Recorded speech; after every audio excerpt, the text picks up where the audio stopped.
Okay, magandang araw po na naman. Dito po tayo sa tahanan ni Kuya Kador sa Barangay 94, Sonay, District 1, Tondo, Manila. Narito po tayo upang magbahagi ng salita ng Diyos na nakasulat po sa Poimen, ang Biblia ng mga pastor. Ayan po. Yan. Ang pangangaral ay bahagi ng mga Kristiyano. Yan ay parahan ng Diyos para ang tao maturuan, sapagkat ang salita ng Diyos, ito po ay nagtuturo. Ito ay nagtuturo kung ano ang dapat mong gawin habang ikaw ay nabubuhay. Kaya kumisan po, may mga taong masama nang makita po nila o narinig nila mula sa Biblia na yung kanilang ginagawang masama ay masama pala sa paningin ng Diyos, yung taong yon, kunti niyang namamalaya ng kanyang sarili na siya po ay lumuluwa at umiyak na. Kasi po, natouch siya doon sa salita na kanyang napakinggan, na yun palang kanyang inuugali, kanyang ginagawa sa kanyang buhay, yun pala ay masama sa paningin ng Diyos. Kaya yan ay parahan ng Diyos upang ang tao po maturuan, mabago. Hindi ang tao nagpapabago sa kanyang sarili. Hindi doktor ang nagpapabago sa tao. Sabi nga nila, kung kailan tumanda at saka naging matigas ang ulo. Buti pa raw nung bata, kahit mo saan mo siya dalhin, wala siyang magagawa. Pero nagkaroon na siya ng sariling kanyang kaisipan. Ayan. Kaya nasabi ng mga anak, si tatay naman, si nanay naman, nung tumanda, walang pinagtandahan, sabi niya. Maging sa mga reliyon mo po, may mga reliyon na kapag yung isang anak nakikinig sa isang salita ng Diyos, kagaya nitong pangangaral, ang kanyang mga kasama sa buhay, pamilya, ay nagagalit. Nagagalit. Kasi katwiran, bakit ka pa nag-iiba ng reliyon? Sabi nila. Kumisa naman ang sabi nila, dahil nag-iba ka ng reliyon, wala ka nang mamanain mula sa kayamanan ko, sabi ng mga magulang. May mga anak naman, okay lang, kahit wala akong mamanain. Meron namang iba, ay tama yung ginagawa mo, anak. Tama yan. Iba-iba ang mga opinion ng mga magulang o ang mga miyembro ng pamilya. Ang Biblia po, hindi upang gawing magulo ang buhay ng tao, kundi upang isahayos ang buhay ng tao. Magulo na po ang buhay ng tao. Kaya kailangan ayusin. Pero bago tayo papalahot sa pag-aaral, tayo muna ipanandalian, lalapit sa Diyos upang siyang gumabay sa atin, upang siyang magturo, upang paginabangan natin kanyang turo at aral. Panginoon Diyos, aming Ama, minsan pa, samahan mo po kami sa aming pagbubulay ng iyong salita. Buksan ang kaisipan, ang damdamin at puso ng isang tao na nakikinig upang sa ganon lubos po ang paginabang namin sa iyong salita. Sa ngalan ni Jesus, Amen. Halimbawa, yung sinabi ni Juan, dito sa hunang Juan, ganito po ang nakasulat. Unang Juan, chapter 3. Ang sabi niya sa verse 4, Ang bawat nagkakasala lumalabag sa kautusan ng Diyos. Yan. Bawat nagkakasala. Ibig sabihin, ang kasalanan individual. Hindi po pwedeng sabihin ng isang tao, ay, huwag niyo na pong husgahan yan. Ako na lang ang husgahan ninyo. Wala. Sabi niya, ang bawat individual nagkakasala ay lumalabag sa kautusan ng Diyos. Yan po ang description ng kasalanan. Kaya ka nagkakasala dahil nilalabag mo ang utos ng Diyos, kaibigan. Sige, huwag mo labagin. Meron ka bang kasalanan? Di wala. Kaya kami kasalanan, nilabag mo ang gusto ng Diyos. Ngayon, marami pong kautusan ng Diyos. Halimbawa, sabi ng iba, masama bang uminom ng alak? Pag sinabi mo masama, ang sagot ng nagtanong, bakit? May mababasa ka ba sa Biblia na bawal uminom ng alak? Ganyan ang parahan ni Satanas. Dinadaan niya sa filosofiya. Yan pag-inom ng alak. Bawa si Pablo nung araw. Sabi ng Diyos, uminom ka ng konti lang. Lagyan mo tubig at inumin mo kasi may sakit sa sikmura si Pablo. Yun ang nakakahampat sa kanyang sakit sa tiyan. Pero konti lang. Yan ginagawa mo, laklak dito, laklak doon ng alak. Nung malasing ka, nagaway ka. Nung nalasing ka, nakipagpatayan ka. Nung nalasing ka, akala mo ikaw siga sa inyong barangay. Lahat na lang tao, hinahamon mo. Nung araw po, mayroong isang born again. Sabi niya sa akin, Pastor, kinukuha ko na ninong ng aking kaibigan. Kung ano sinabi mo? Hindi siya makasagot eh. Hindi niya pa yata tinanguan. Sabi ko, kung kinuha ka ninong ng kaibigan mo, kaya ka kinuha, kaibigan ka niya, naniniwala siya sa'yo. Eh dahil born again siya, eh yung kumpare niya, Katoliko. Papasok ba ako sa simbahan? Ano sagot ko? Eh, ba't di ka pumasok? Pag ginuha ka ng ninong ng ibang reliyon na sekta, natural, magpunta ka sa simbahan. Eh, susumpa ka ron eh. O kayo mga ninong, sumusumpa ba kayo? Na yung inyong inahanak, tutulungan nyo siya. Eh, kung wala ka ron, ano sasagot mo? Diba? Sabi ko sa kanya, pumunta ka. Bakit? Matutunaw ka ba dyan kung pumasok ka sa simbahan? Di, pumunta. Eh di nakaraos yung pagiging ninong niya. Hindi, kaya kumisan po nagiging magulo lang ang tao eh. Dahil kumisan pati yung sekta ng reliyon eh. Sila mismo nanggugulo. Hindi. Hindi po ganon. Okay? Ang pagkakasala ng tao ay paglabag sa kautusan ng Diyos.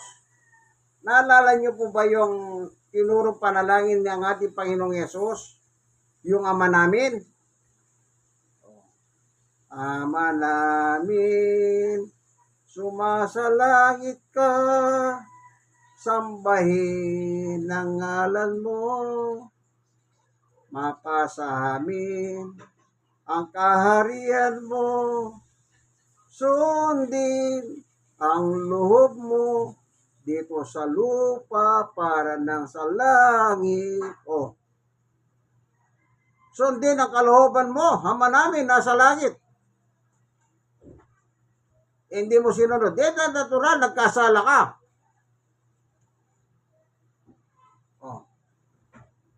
Ano nakalagay sa mga batas ng Diyos? Halimbawa, pumunta na lang tayo sa 10 utos. Huwag kang papatay. Yan ang dahil sa iyong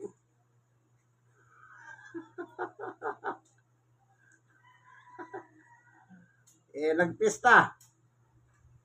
Alam niyo po, pag piyesta, ito, nalalapit na po yung piyesta rito. Piyesta ng Nazareno sa Petsa 9. Ikatlong linggo naman ng Enero, piyesta ng Santo Niño. Walang piyesta po sa Pilipinas na walang inuman. At walang piyesta na pagkatapos ng piyesta, kinabukasan, mababasa mo sa dyaryo, nagpatayan. Nakapatay, napatay.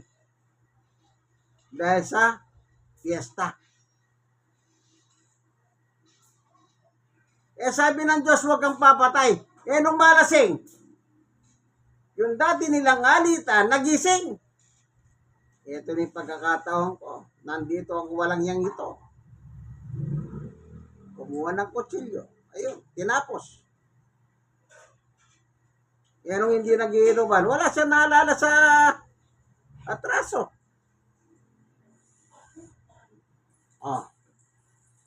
Dahil sa pag-inom ng alak. Yan Pilipino pa naman. Hanggat hindi gumagapa. Lasing na nga eh. Kaya pa. Pare. Tagay pa more. Pagtagay. Ewan ko. Ngayon, ang sabi rito, ang kasalanan ay paglabag sa utos ng Diyos. Itinuro na nga ni Jesus yung Ama namin nasa langit ka, kinakanta lang nila, pero nilalabag nila yung nakasulat doon. Kaya sabi ko doon sa nagtanong sa akin na born again, kung ate sa binyag ng kanyang kumpare, ang sabi ko, umaten ka. Kung saan man ang kainan, makikain ka. Siyempre, may handa yun eh. Tapos ang tanong niya sa akin, paano kung may inuman? Di umiwas ka na lang. Magpahalam ka na. Sabihin mo sa kumpare mo, pare, hindi na ako uminom. Magbuhat ng tanggapin ko si Jesus. Hindi na ako uminom. Hindi sabihin mo yung totoo. At exit ka na.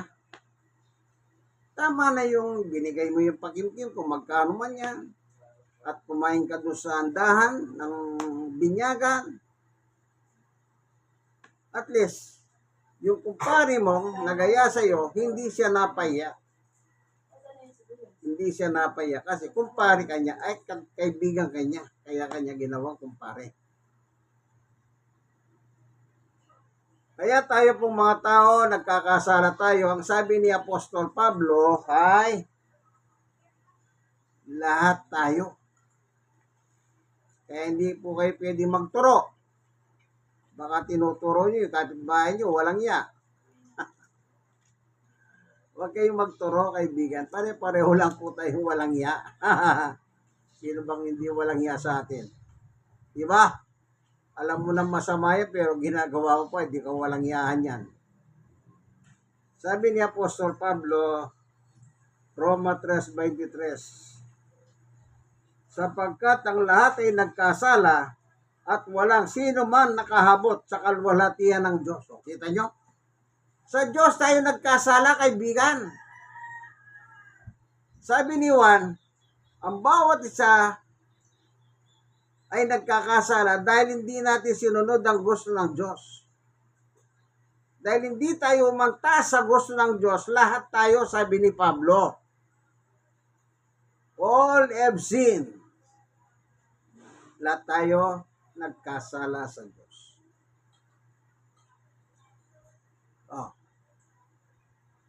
Nang dahil sa hindi natin pagsunod sa Kanya. Yan ang kasalanan ng tao. Hindi dahil siya gumawa ng masama. Hindi. Masama nga tayo eh. Sabi pa ng iba, yan, pag nakakainom ng alak yan, nagturo pa. Tayo po ay nakikasala sa Diyos. Ngayon, kaya binigay si Jesus para sa atin.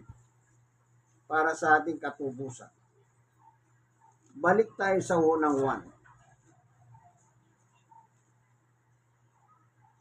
Balikan natin 3:4. Unang 1, 3:4. Ang bawat nagkakasala ay lumalabag sa kautusan ng Diyos, sapagkat ang kasalanan ay paglabag sa kautusan. Kaya pag nilabag mo ang kautusan ng Diyos, automatically, kaibigan, gumagawa ka ng kasalanan. No. Ngayon, punta tayo sa verse 8. Anong sinasabi sa verse 8? Ang nagpapatuloy sa pagkakasala ay kapon ng dyablo. Noong araw, lalo na po sa probinsya, sa amin sa Pampanga, kasi Kapampangan ako, may kiniabi niya. Yung matatanda doon sa amin sa Pampanga, maigpit sila, istrikto. Mabigat ang palad. Huwag mo sabihin babaeng matanda yan. Sasampalin yung bibig mo. Pag narinig nilang nagmura ka, yung ibang matatanda, tinitiyak nila na yung bunganga mo, dudugo. Hanggat hindi dumugo ang bunganga mo, hindi kanya titigilan, kakasampal ng ganyan sa bunganga mo. Istrikto sila. Maigpit nilang ipinagbabawal ang pagmumura. Ngayon nagkukwentuhan lang yung magkakaibigan, nagkakatuwa. Anong sabi ng isang kaibigan? Putang ina mo pare, ang galing mo!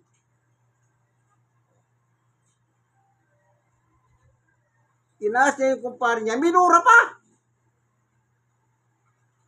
Di ba ganyan? Baka ganyan ka rin ang ugali, kaibigan.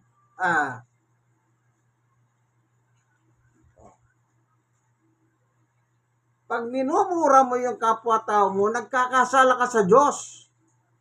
Kasi ang gumawa ng tao ay ang Diyos. Pag minura mo yan, sigurado ang talsik ng mura mo, talsik sa langit. Pati Diyos dinadamay mo sa pagmumura mo.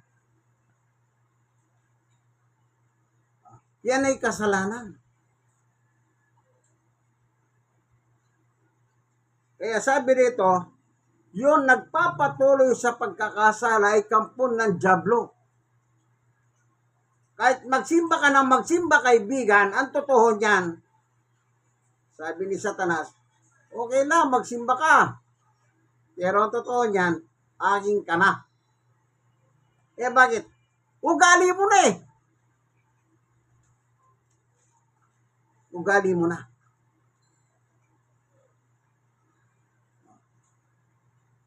Tuloy natin yung sa 8. Unang 1, 4, 8.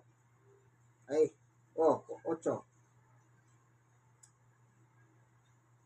Ang 3, 4, 8. Okay. Ang nagpapatuloy sa pagkakasala ay kampon ng dyablo, sapagkat sa simula pa'y nagkasala na ang dyablo. Kaya't naparito ang anak ng Diyos si Jesus upang wasakin ang mga gawa ng dyablo. Kaya naparito si Jesus upang wasakin ang ginawa ng dyablo. Ano yan? Yung gawang masama.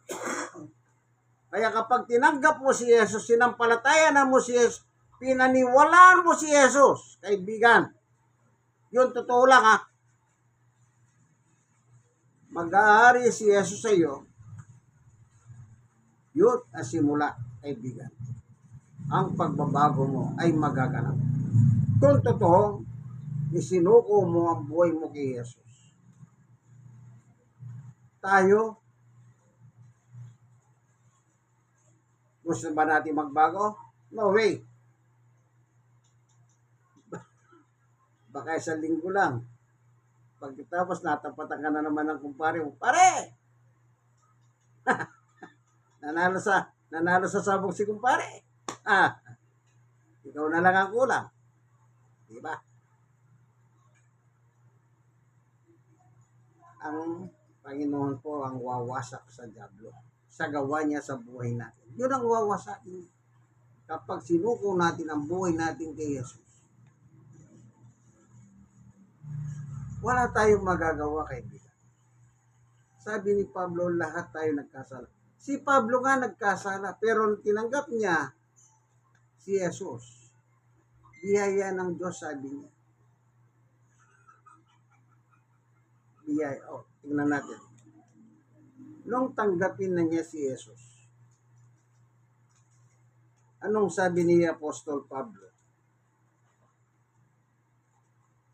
Unang Timoteo 1:12. Nagpapasalamat ako sa Panginoong Yesus Kristo na nagbibigay sa akin ng lakas dahil itunuring niya akong karapat-dapat na maglingkod sa Kanya. Ibig sabihin, before natanggapin niya si Jesus, hindi po siya karapat-dapat. Wala siyang karapatan upang maglingkod sa Diyos. Pero nang sinuko ang buhay ni Pablo na isang criminal, mamamatay tao, tinanggap si Jesus sa kanyang buhay. Ayan ang kanyang dialogue. Nagpapasalamat ako. Wala naman pwedeng magpabago sa ating kaibigan kundi ang Panginoon Gusto mong mabago?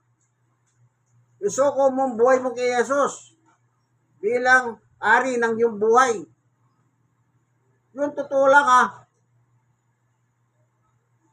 tutulungan ka ni Jesus. 11:28 ng Mateo. Ano sabi ni Jesus? Come to me, all of you. Punta kayo lahat sa akin, kayo mga may problema.